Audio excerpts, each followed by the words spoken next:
speak up more. Mm. Don't be so compliant. Yeah.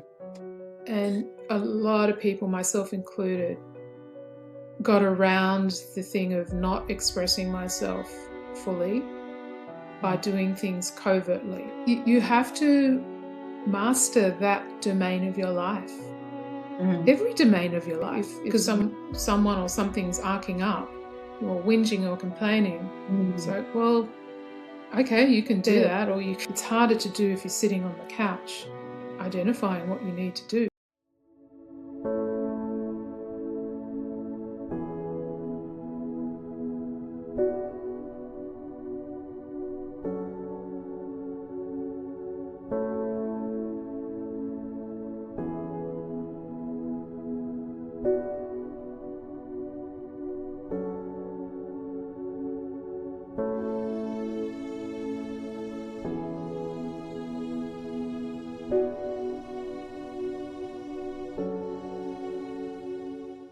Welcome to Lead the Shift Conversations. This is a space where we explore what it really means to grow, evolve, and lead through life's transitions.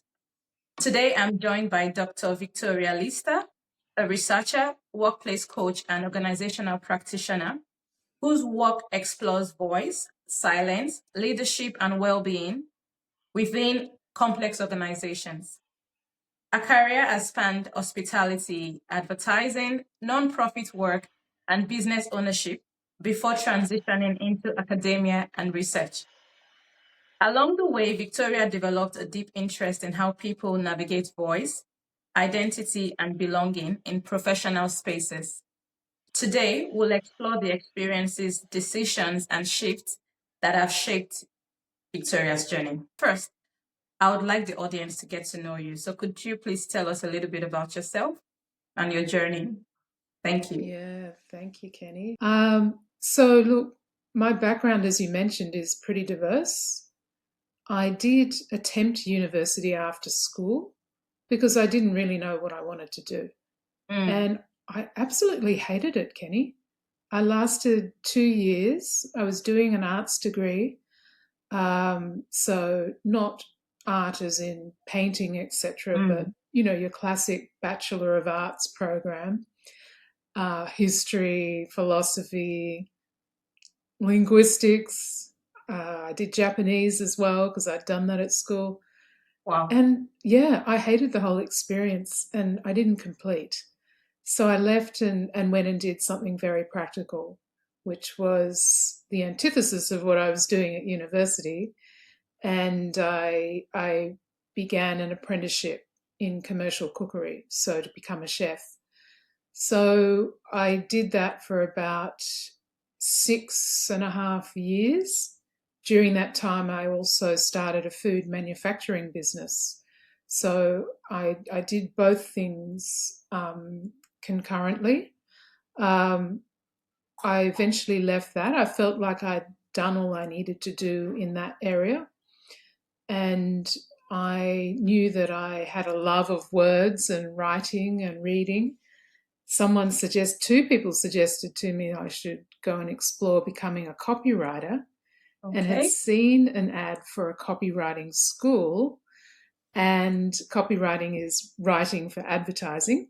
So I went to that and I loved it. I really loved it. I ended up working in radio for a while, in cinema slide advertising, and then eventually got into an advertising agency, which is not an easy thing to do.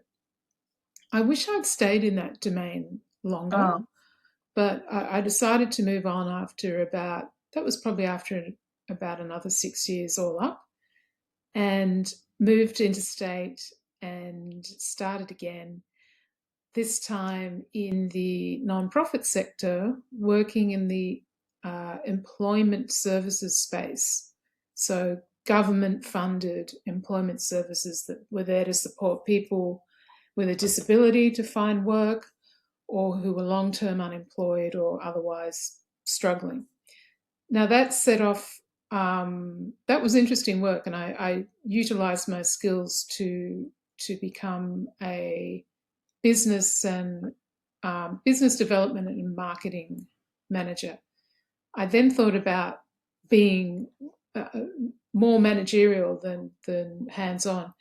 So that took me back to university, where I Wow. discovered there was a course at QUT in Queensland that was specifically for non-profit people. So you could get Mm. into the program at a grad cert level without a degree, um, and learn the theory of what you're doing in your day to day. Mm. So that proved to be brilliant. And I converted that into a master's program and ended up doing some research.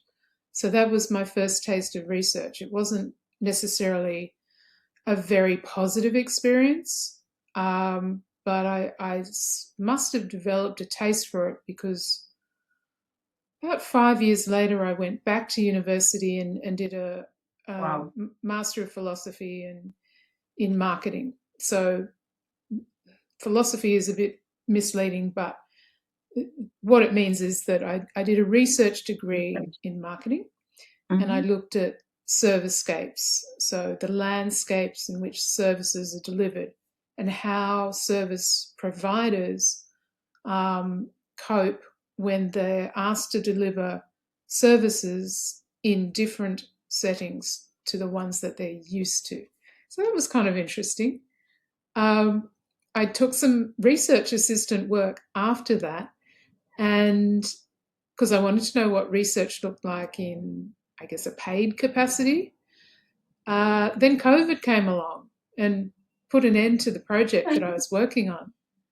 So I thought, well, I'm still interested in research. I'll see if I can get some sort of work involving research. PhD scholarship popped up on employee voice in healthcare. And I went, I don't really know what either of those things are about. I have no healthcare experience. Employee voice, I only have a very fleeting understanding of. I Mm. was successful, and that became my job, so to speak, for the next 3.5 years on scholarship, and then self-funded at the end. Mm. So that was where I found myself back in the research world, after not really an absence at all, and started learning the ropes of not only how to do a much larger research project and thesis, but how to do other types of research by getting myself involved in other people's research projects. So working as a research assistant, etc. I also obtained some funding to do eventually to run a project based on some of my PhD Mm. findings. So like an offshoot project. I also became a workplace coach, so I could support the people that were, I guess, suffering in their workplaces because they didn't have, um, they weren't able to express at work. Mm. So my work became more interested in employee silence because that's more prevalent in the healthcare space, unfortunately. So coaching was something I could do to offer a practical one-on-one solution to the problem of workplace silence, employee silence. And that's what my subsequent funded small project investigated, how coaching can help communication. Yeah. Wow. Wow. Your story is very interesting, not only because of the impact you're making with your work, but also because of the many transitions you've had in your career. You've had a Yes. lot of experiences in your career. And that leads me to my next question for you. What parts of your earlier career currently shapes who you are? Wow, pretty much every part. If we're thinking about the work context, certainly a very practical trade like cooking. Mm. Well, essentially, you learn how to work in a team. Yeah. You learn how to work rapidly. It's also a wonderful creative environment to work in. and you learn how to be around people and manage people. So I got as high as a sous chef, which is a second chef. So I did have people management responsibilities Mm. and you know occasionally budgeting responsibilities, menu planning, etc., etc. So it gives you that wonderful grounding. I also had a similar experience running the food manufacturing business. So that was mainly operated by myself and my partner, who was also an apprentice chef and later a qualified chef.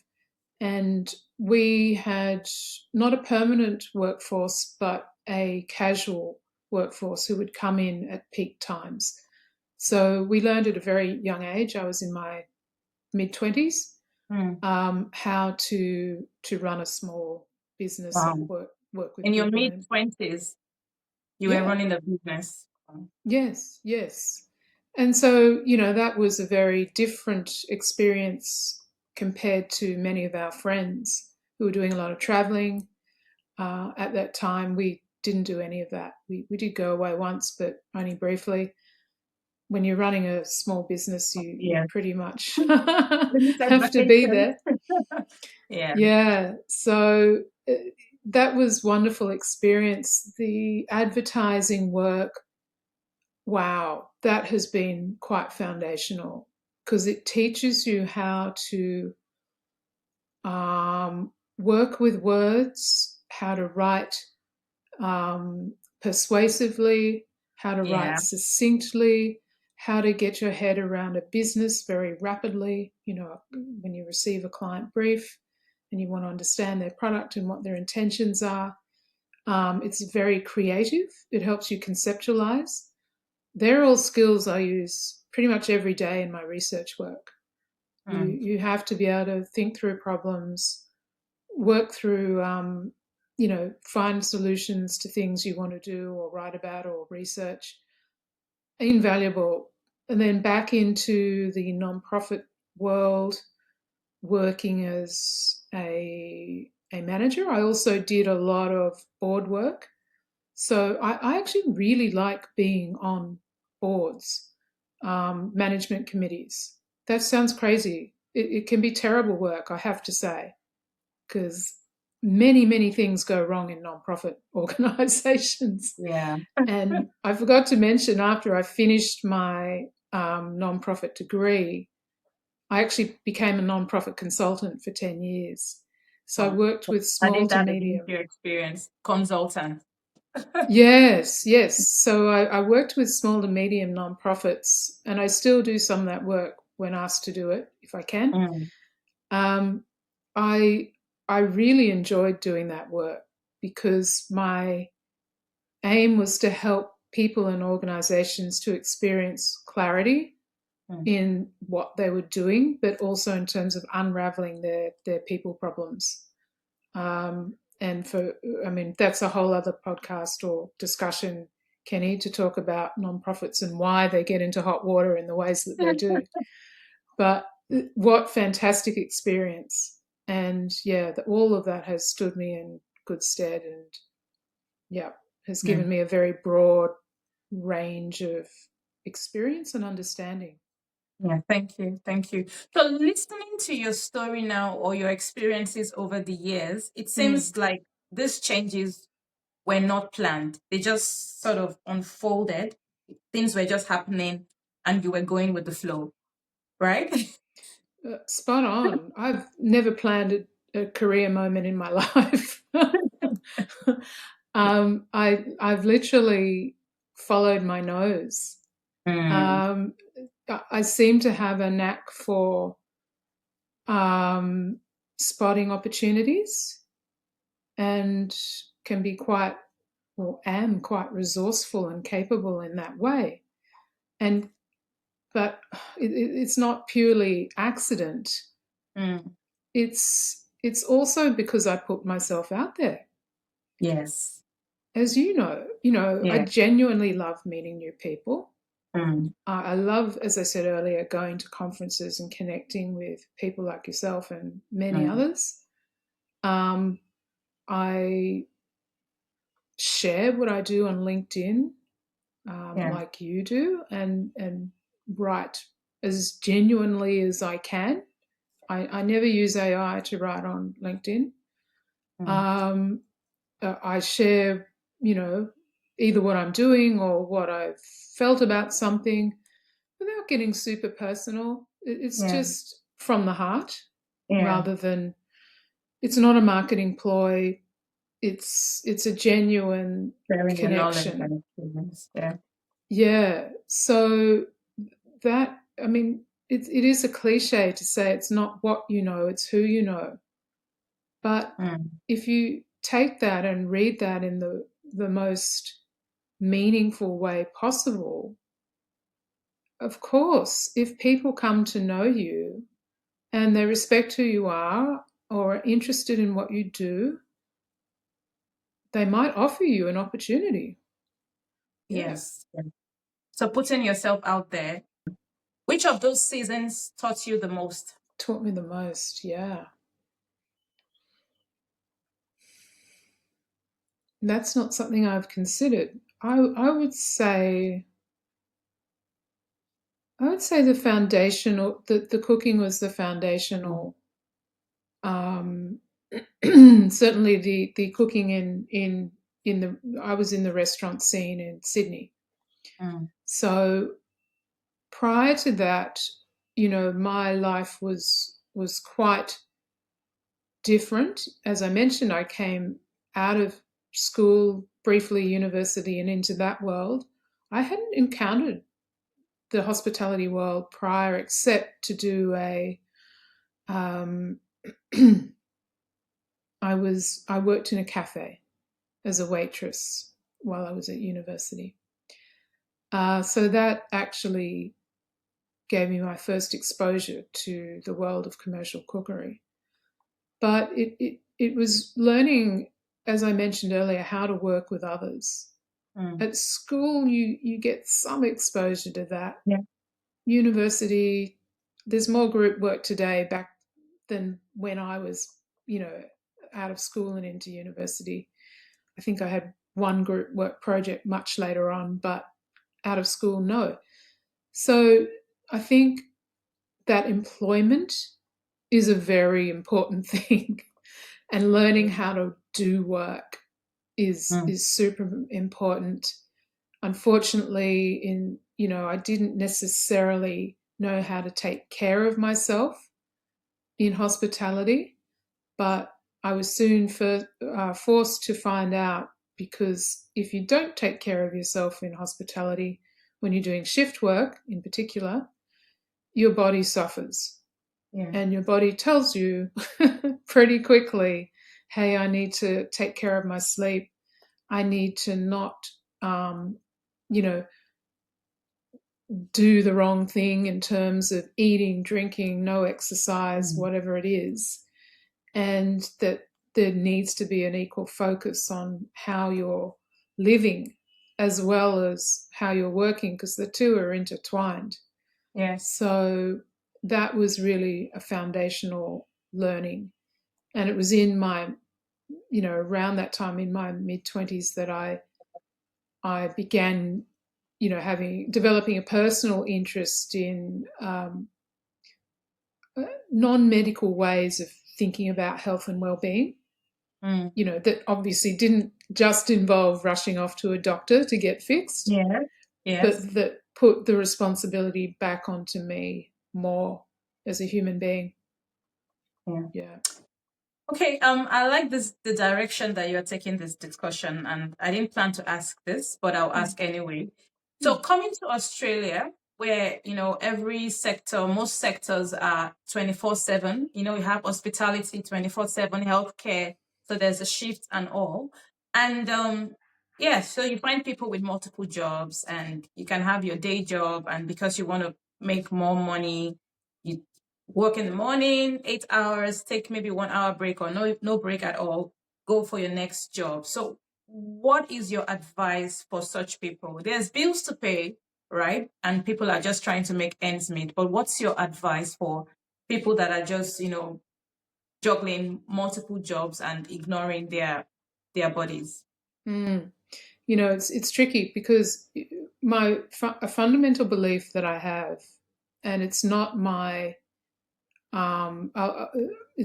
original line, but there was an American poet who said, "Work is love made visible." Mm, And I've always loved that line because I think as human beings, work is one of the best things we do. mm. It's a contribution, it's a purpose, it's You're giving value. value. I mean, even if Mm, your main motivation is, I need to pay my rent, that's a fantastic motivation. mm, Paying rent, paying a mortgage, paying whatever is productive, you know? I mean, mm, people might argue that owning a house is better than paying rent. Not necessarily. I mean, do what works for you and what's in your scope. But yeah. at the end of the day, it's about producing and creating things, Mm, supplying your life with something that you need, somewhere to live. That's meaningful. mm, So, my feeling is that one thing I worry about that is happening in this country and elsewhere is that there's a trend to working less. I don't think mm, that's necessarily helpful or hopeful. um, I actually feel that the more purposeful you are and the more dedicated you are, the more overall your well-being and that of others is enhanced. Having said that, like I mentioned, you have to get your own house in order, mm, meaning your relationship with work, your body, your life. Because if you're, and I've done this, if you're working long hours, like I was in hospitality, and then you're attempting to party on top of that, mm. that's you can get away with that for only so long. And and like I said, your body tells you. Yeah. Or even if you have a slower sort of paced drip approach and you don't do outrageous partying things, but you nonetheless don't sleep enough, Mm, or you don't pay any attention to what you eat, or you drink a lot of alcohol, yeah. or whatever it is, eventually, sometimes sooner, sometimes later, but eventually your body will Catch up. Yeah. let you know. Mhm. Yeah. Yes. So you have to master that domain of your life, Mm, every domain of your life, because yeah. really it's the one life. You know, it might be called work, or it might be called housekeeping, or it might be called looking after your kids, or it might be Mm, called going to the shops, or shopping for clothes, or going to a movie. But it's all the one thing.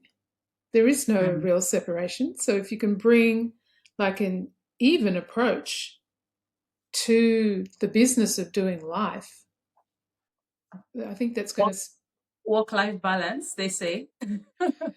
yeah, yeah. I guess that's another phrase as well.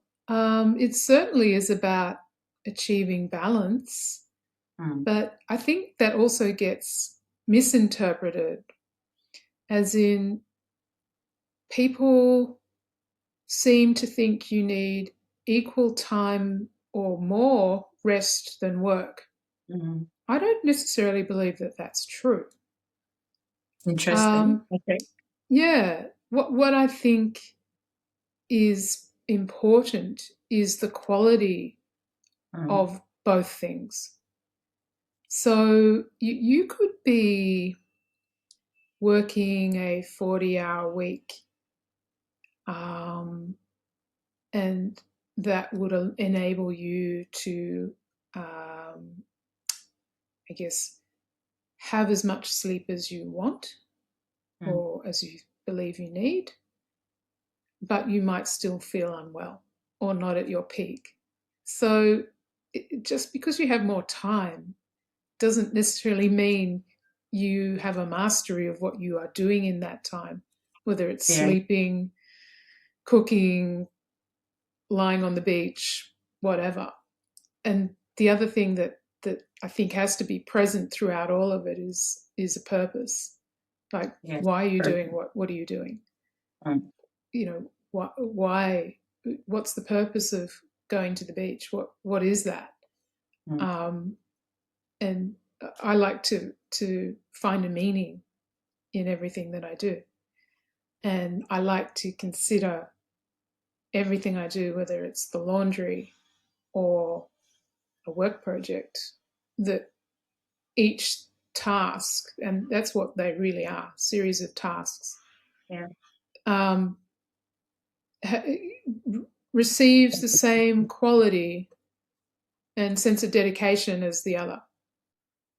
Mm. Yeah. Thank you. All right, so that was me digressing. Now let's go back to finding your voice. Your research is about voice and silence, but I'm wondering whether the research found you. You said you just stumbled into the research, but now I'm wondering, did that research find you because it reflected something that you already lived, or it was just a coincidence? Well, there are no coincidences, are there? I don't believe. It definitely found me. Mm. I think voice and silence. So when I talk about voice and silence in the sense that I researched it, Mm. I'm talking about employee voice and silence.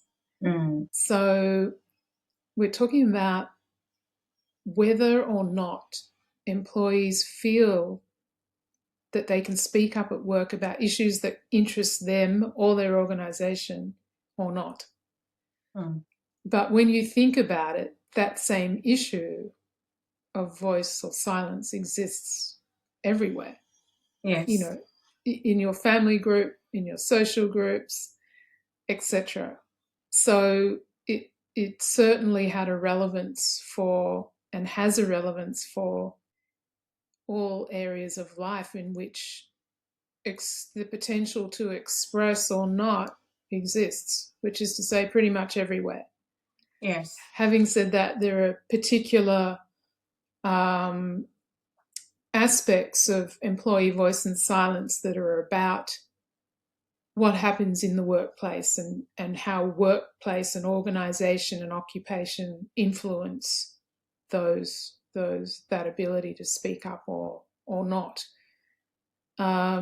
So it has a great salience across different settings.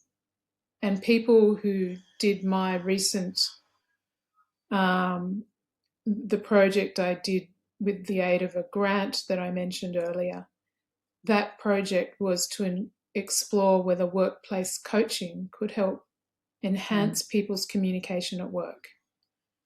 And as it so happened, the workplace where I did the research was one in which every participant expressed they felt they could raise issues if they Mm. needed to, which was really unusual considering my PhD research, which Yeah.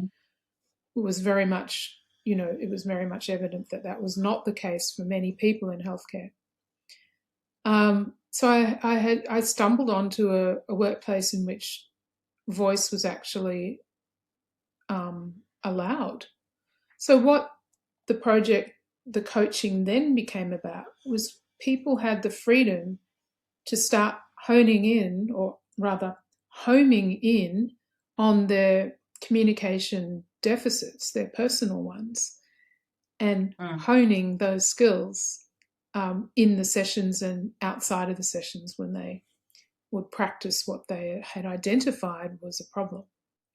So it became about them being able to improve their communication practice, and this is extremely important. The setting was an emergency department where communication is very much critical, a critical part of that work.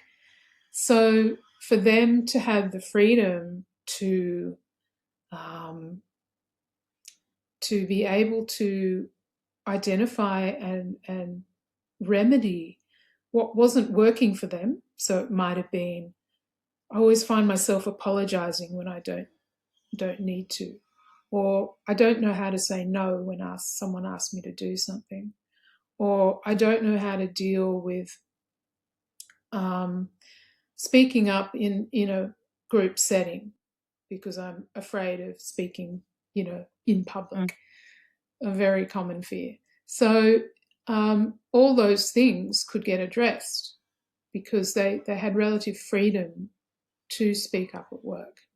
So that was interesting. Mm. Okay. So is it accurate to say that your understanding of voice or having a voice changed as a result of your research? In some ways, yes. In some ways, no. I must have had an underlying interest in expression that predated my work in this area. Because I remember I had a book which I seem to have lost, written by an Australian academic actually, called Silencing Dissent. Mm. So I was interested in the way that people or institutions that are powerful can have a silencing effect Mm. on people. Um, and I think your original question was, what has this meant for me, and was it an Yeah. accident that I stumbled into this area? Well, no, because when I started my PhD on silence focused on junior doctors. Mm. So when I started to look into what went on for junior doctors, spoke to a lot of junior doctors, interviewed them, read a lot of the books that junior doctors had written, and so on. Mm. I got to see that the very things that I was uncovering there in medicine also exist in academia. So it was like I was doing a parallel process or parallel research by undertaking my own junior doctor experience as a Mm. as a PhD student. um, I was encountering many of the many of the same barriers to voice that junior doctors face, and that's because both academia and medicine are elite professions Yeah. in which there are a lot of rules, largely unspoken themselves, around how to behave and be and what you can and can't say. So Mm. that was interesting to discover that. All right. Thank you. One thing we have in common is that we've both recently completed our PhDs. And I remember finishing mine and realizing only recently, realized that it has changed far more than my CV, my resume. I've gained skills that I never knew that I had or I never even had in the first place. So I'm curious, whether you've experienced something similar. How has the PhD experience shaped you or changed you? I don't think it did terribly much Mm. because I'd already been through the MPhil Mm. experience, so the master's level thesis. Yeah. So, granted, it's nowhere near as a big, an elaborate a project as is a PhD, but I nonetheless did go through a very similar process there. So I knew what to expect um, in many regards. Yeah. In others, I would say I didn't because there is an intensity to the PhD that doesn't quite exist at the master's level. Mm. It's a higher stakes proposition. Um, I think there are more, uh, probably more barriers presented to you, more hurdles than at the master's level, because PhD is as high as you can go in terms of academic achievement Yes. at the student level.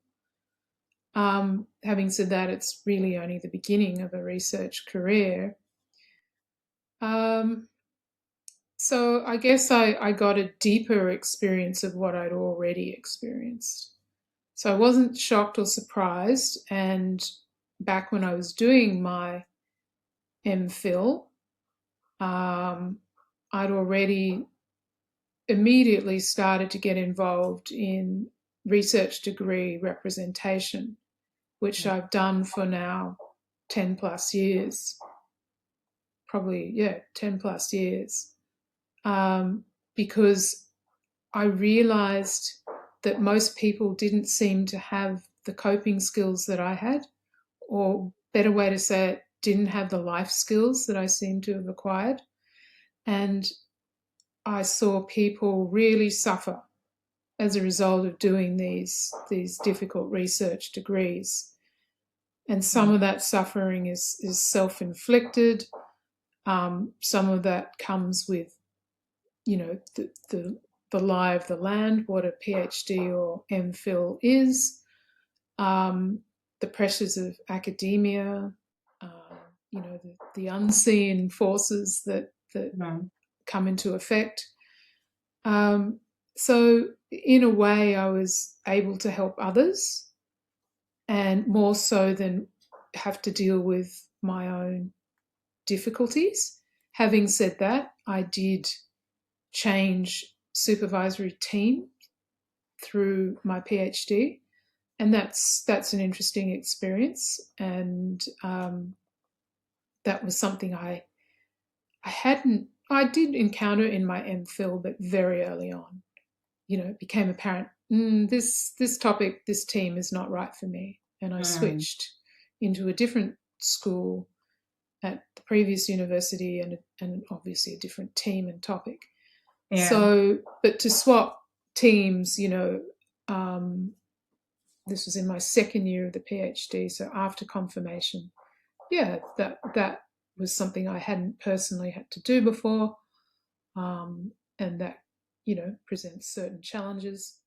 But by and large, I've been more able to support others, probably because I have come to this later in life, and I did have a previous experience. And the part I actually struggled with much more, was when I did my nonprofit program.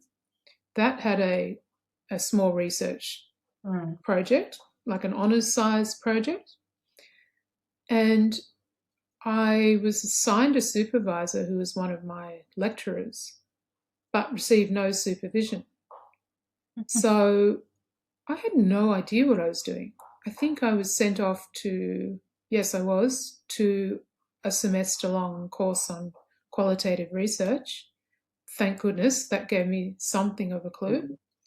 But because I suspect, my supervisor, my nominal supervisor, was overworked. Let's be frank, a coursework master's research project means nothing in terms of potential publication outcomes for you and your supervisor. It doesn't earn the business school any money for completion. In fact, you could argue that I was shortchanged because I was paying for my education. But, because I really struggled with how to produce that project, I certainly took advantage of the university's counselling service, which was actually really useful. I had terrific conversations with the counsellor there, and that person helped me see that, well, one, what I was experiencing wasn't unusual, and unfortunately, and two, it gave me some clues that would, I guess, help me get through the process, and I could use later down the track in terms of being able to assist other people. So it was like I went through the worst of it then. And then by the time I actually did get the courage after that experience to come back and attempt an actual research degree, I already knew what was in store. And this time around, because it was it had a coursework component. I spent a year and a half doing coursework in how to do research. So that was helpful. And then I got a proper supervisory team ultimately. So that was a positive experience. What advice would you give to someone considering a PhD? Generally, I say to people, don't do it. Okay, I didn't see that coming, but yeah, why? I think we all know why. Because it's one of the hardest things you can do, and it is deliberately set up to be that way. You know, academia, it's a gatekeeping exercise. It's designed to decide who can enter into the halls of academia and who cannot. So it's not for everyone. You should think seriously about the whole thing and talk realistically with people, which is why I think these kinds of conversations are invaluable, about what it is to do a PhD, what it will ask of you. Mind you, this may not be everyone's experience. Some people say that they sail through. I don't know how they do that, but apparently they do. I think everyone, however, encounters at least one hurdle along the way. You want to have a pretty good reason for doing it. You know, I don't believe in luck, but even though I had no intention to do a PhD, and really I came to it because I lost my COVID time research assistant role. I had no plan to do a PhD, but there it was, and it happened. And in the absence of other options, it was a great thing to do during COVID. At least start it. But you know, it's not a great reason to do it. I wouldn't say do it because you might get a scholarship. The scholarship funds, and maybe you know this too, Kenny, they're actually below minimum wage. So it is not a way to earn a living unless you are at an age and stage or place in your life where what you earn is less of an issue. So a lot of people struggle financially when they do a PhD on scholarship. Technically, you're only supposed to work a certain number of hours per week, like small number, 10 hours, 9, something like that per week if you're on a scholarship. Within the university or outside the university? Anywhere. Oh, wow. Yeah, because ostensibly you're getting funded to focus your energies on your research. Yeah. So, of course, that's not viable for a lot of people. So I suspect that many of us, you know, subvert that problem in different ways. So you have to be in a place where you can contemplate a lifestyle that is actually, if you are going to do it that way, and even if you're not, you still have the challenge of managing work, your regular work, if you're doing it part-time, and doing a PhD. And usually you have a family. At a minimum, you have a house, somewhere to live. You have to do housework. You have to do life skills. You're going to have to deal with, you know, times when you're sick or your family members are sick, or, you know, none of that goes away. So, yeah, you have to think seriously about why are you doing this? Why do you want it? All right. But just to add this there, my reason for doing a PhD is going to be maybe one of the silliest reasons ever.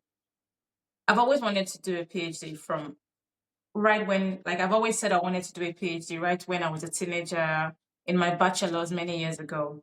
And the reason is I just want to do a PhD. I just want to be the first person in my family to have a doctorate degree.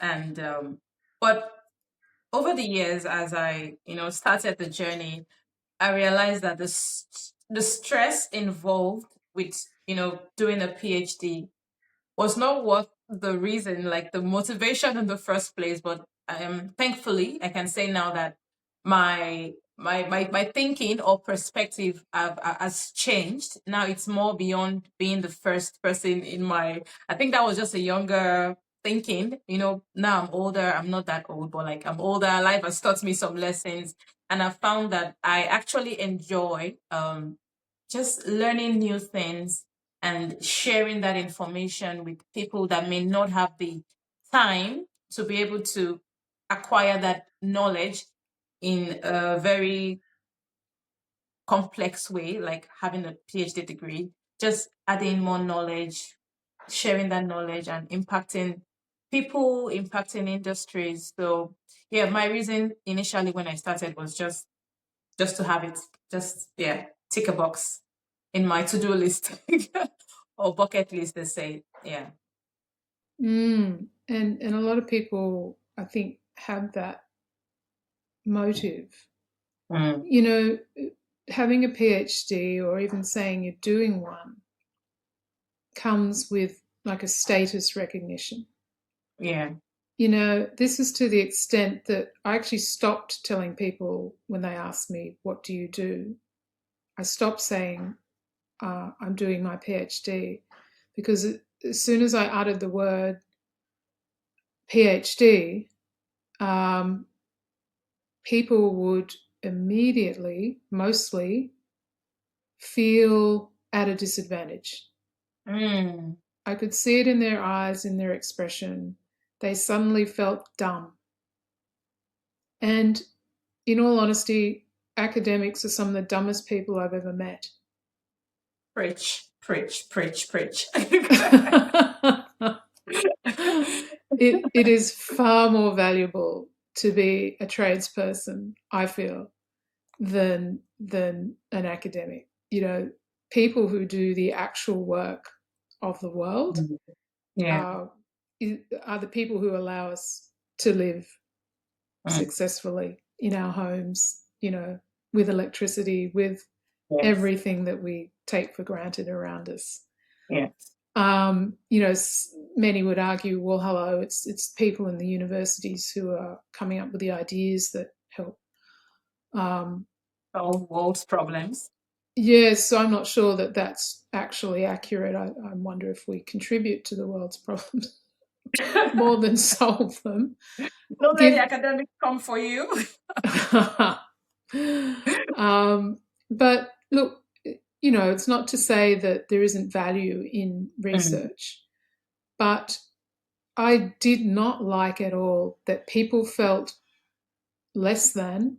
because they thought I was smarter than them. That's not what this should be about at all. But it's true. This, as I said, there's a parallel process in medicine. So you think Yeah. about people who are at school identified as being suitable for a medical degree. That Mm. sort of specialness starts then. Um, and you think of the esteem in which actual doctors are held, and not without, that's justified. Doctors are amazing. What they do is amazing. Mm. And I very much enjoy being able to hang out with doctors, which I still do with my other research. Um, Very inspiring people. But of course, medicine comes with a lot of status, kudos, perceptions of social standing, actual Mm-hmm. social standing, perceptions around wealth, a whole raft of sort of cultural, social um, feelings that people have when they think about doctors. And yeah, many people are drawn to medicine because of those socio-cultural. Mm. Um, it could be your family wants you to become a Yeah. doctor or a lawyer, or you believe that that's the way that you can achieve, status Mm. or earn a good living. Um, so there's all those kinds of motives that sit in and around medicine, and to a lesser extent academia, but Yeah. that specialness should be put in its place, not on a pedestal. Yeah. Thank you. All right. So as we are wrapping up, okay, what does lead the shift mean to you? What does it mean to lead the shift? Mm, I have pondered your title there. Um, Look, it can mean a lot of things. I, I imagine you're referring to some sort of shift in the way that we think about. Yeah. Well, actually, I don't really know how you mean it, but it Mm. can be used in a number of different contexts. Yeah. Like it's obviously you're thinking about things that might need to change, that there needs to be a shift, and that you need people to lead that change. Yes. And that leading that change means, as you were saying before, Mm. being vocal Mm-hmm. and getting yourself out there. Well, that's true, isn't it? Because Mm. we watch each other all the time. So people need to see people who are leading change, Yes. because whether they recognize it at a conscious level or not, they're seeing something happen, or they're Mm-hmm. seeing a way of moving that's different, or they're seeing um, or they're hearing you speak in a way that's different. So leading a shift or a change can happen quite organically, but as you said, it's harder to do if you're sitting on the couch. Yeah. Having said that, I think you can do it. Like, imagine if for some reason you or I were unable to go outside. Mm. COVID. COVID was a great example. Mm. We were literally confined. Um, Now, did that stop some people? Yes, it No. stopped a lot of people, but others it did not at all. So you can lead shifts even if people can't see Wherever you. you are. Yeah. Yeah, yeah. Even if you don't have the internet, how do you know? Mm. I mean, we've all heard that. I'm not sure what you call it, but that um, it's not a metaphor, it's not a story, but the is it a synchronicity example of synchronicity? You know, the butterfly flaps its wings over here, and the Mm. other thing happens over there. Mm-hmm. I suspect we don't know the half of how life actually works, Yeah. and what is happening unseen. Yeah, Mm. we don't know how this conversation that we're having, the two of us right now, just the two of us, Mm-hmm. might be affecting something we have no idea about on the other side of the world. And we're not equipped to know that at this point. I think we will know that in the future. We'll be able to detect and measure the vibrational quality of things and people and interactions, and discern what is, or even be able to measure what is useful and whole and what is not. Yeah. So who knows what having this conversation right now before anyone even hears it Yeah. is doing. Yes. It's given me ideas. Great. Yeah. All right. I always say to my kids, be the change you want to see. They would Mm. usually come to me and say, "Oh," like complain, like every average human would do. And I'm saying, yes, it's okay to complain, but also instead of spending your time complaining about something that's not right, how do you want to solve it, or what part do you want to play, no matter how little it is, to solve that problem? It could be an internal decision or internal change for you as an individual, or something external.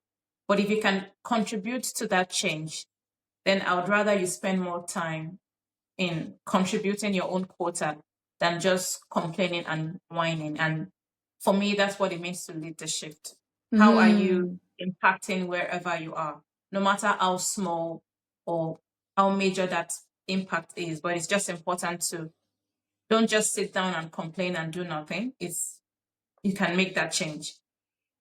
So Yeah. within internally or externally, but just lead the shift, make the change, or start to make the change you want to see, basically, is what I have in mind. Well, When I I say love lead that. Yeah, I love that because it sort of gets back to what we were initially talking about, which is work and purpose and yeah. meaning. You know, as you say, if someone or something's arcing up, or whinging or complaining, Mm. so well, okay, you can do that, or you can change something. Yeah, do something. And yeah. And also because we found that there's 1,001 reasons not to do something. You've seen an opportunity, but it's very easy to, cook up excuses. Some excuses may actually be genuine and make sense, but it just needs that one reason to just convince you to push yourself. So just do something, just take the step. It may look very impossible looking at the big picture. Hmm. But when you start to take it in small steps or small chunks or incremental, you'll find that you are progressing more than looking at the big picture and trying to achieve the big picture all at once. So my goal is just to encourage people to move, to do something, to make that move, to speak to someone, to put themselves out there if they can. And that way they can make a change or lead the shift. Yeah, that's amazing, Kenny, and I agree. It happens incrementally. I mean, sometimes things gain critical mass, and you can make a big Mm. shift all at once. But I'd say smaller steps More are sustainable. yeah, and more common. Yeah. The other thing I've noticed with my coaching work is that we all have what I call intrusive thoughts, Mm. unwanted thoughts that I'm not even convinced are our own. But let's say you or a person has a thought that says, um, I can't speak up in a group Mm. because what I have to say is, I'm too stupid. Now, where is that coming from? Mm. Most people would think, well, that's me and something that I know to be true. But what if it's not true? And what if it's not actually you? And what if this was something you could just notice, Mm. identify, and kick to the curb, which is an expression I've Mm. used a fair bit. You know, you don't even have to worry about why the thought got there or how. Just the fact that you've identified it is really important and Mm. recognized it as not actually who I am. And just go jettison, jettison that idea. And then exactly what you said, take small steps to change whatever it is, that thing that you think you can't do or you shouldn't do or what have you. So people found in the recent coaching research that having just, and these were half-hour sessions, very brief, having, a few minutes to do nothing but focus on a particular topic that was of Mm. interest to them, self-identified, and go, oh, well, there's this and there's this and there's this. Things they wouldn't have got to because they hadn't given themselves the time and space to do that Mm. reflection. And then it's just a matter of identifying what you need to do to reverse out of that situation. So it can actually be quite simple and very Mm. effective. So I think that's similar to what you're talking about, you know. Yes. Yeah. Yeah, yeah. Thank you, Victoria. And my last question for you today. If you could sit beside your younger self for coffee today, we like coffee in Australia, right?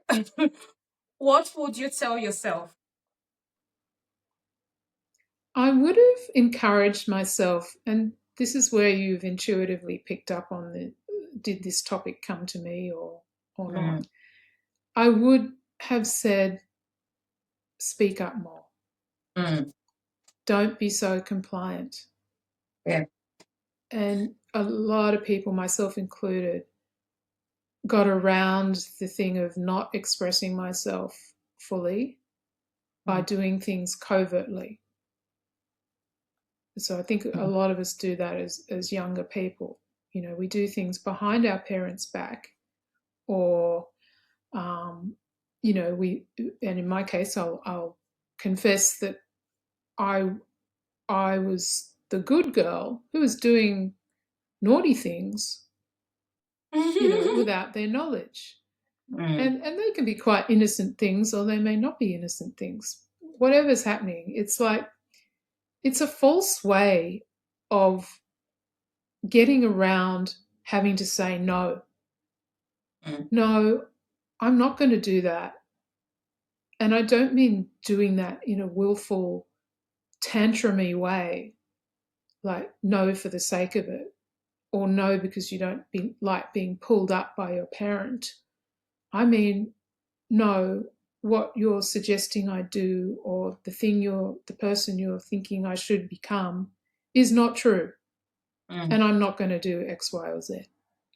I next life, I hope I come in with that authority at a very young age and Mm. not have to wait to develop it till later in life. Yes. All right.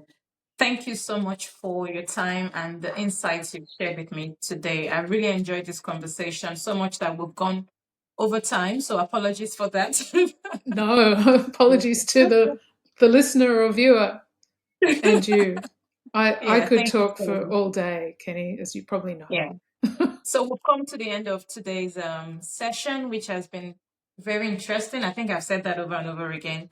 I've really learned a lot from you, from your experiences, your story, and your insights and your research. And yeah, thank you.